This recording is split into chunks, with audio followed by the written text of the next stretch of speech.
ને એના અંદર બે વસ્તુ આવતી હોય છે, એક પાવડર આવતો હોય અને પ્રેશર આવતો હોય. તો પ્રેશર આની અંદર આપણને બતાવે. પાવડર હશે પણ ગેસ નહીં હોય તો પાવડર બહાર નીકળશે નહીં. ખ્યાલ આવે તમને? એટલે આ પહેલાં જોવાનું. અને આ લોક આવતું હોય છે એની અંદર આવું સામાન્ય. આ પિન કાઢીશું તો જ આ વસ્તુ દબાશે ને. એટલે આપણે પિન કાઢવી છે તો લોક તોડવું પડશે. આમ કરી પિન ખેંચી લેવાની. અહીં આગળથી પાઇપ પકડવાની, અહીંયાથી નહીં પકડવાની. બાકી બધી બાજુ ફરક પ્રેશર ના લે.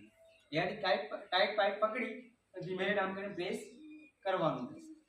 આ બંને સેમ જ છે. બી સેમ છે. આ 6 kg હશે અને 9 kg હશે. પણ વધારે પડતો ઉપયોગ આનો આપણે કરીએ છીએ ઇલેક્ટ્રિક આગની અંદર. પેટ્રોલ ડીઝલમાં ચાલે, એલપીજી સીએનજીમાં પણ ચાલે, પણ અહીં આપણે ખાસ ઇલેક્ટ્રિકની અંદર ઉપયોગ કરતા હોઈએ છીએ. આ CO2 જેની અંદર હોય છે ગેસ, જે આગ લાગી હોય એનું વાગશે અને પછી હવામાં ઉડી જશે.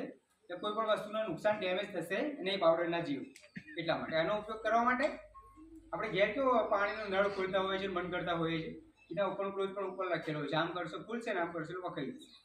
આમ પકડી પાઇપ હોલ્ડ કરી એક હાથથી ખોલી અને પછી તમે આમાં એનો ઉપયોગ કરી શકો. ખ્યાલ આવ્યો બધાને?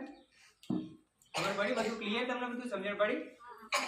ખ્યાલ છે ને તમને બધાને? આ લોક આવું સામાન્ય કાં તો પીળા કલરનું આવે. આપણે મૂળ ઉદ્દેશ આ પિન બહાર નીકળવી જોઈએ. આ લોક આ રીતના કરશે તો તૂટી જશે. આ સેફ્ટી પિન કાઢી લેવાની. અહીંયાથી પાઇપ પકડી અને ધીમે ધીમે પ્રેસ કરવાનું.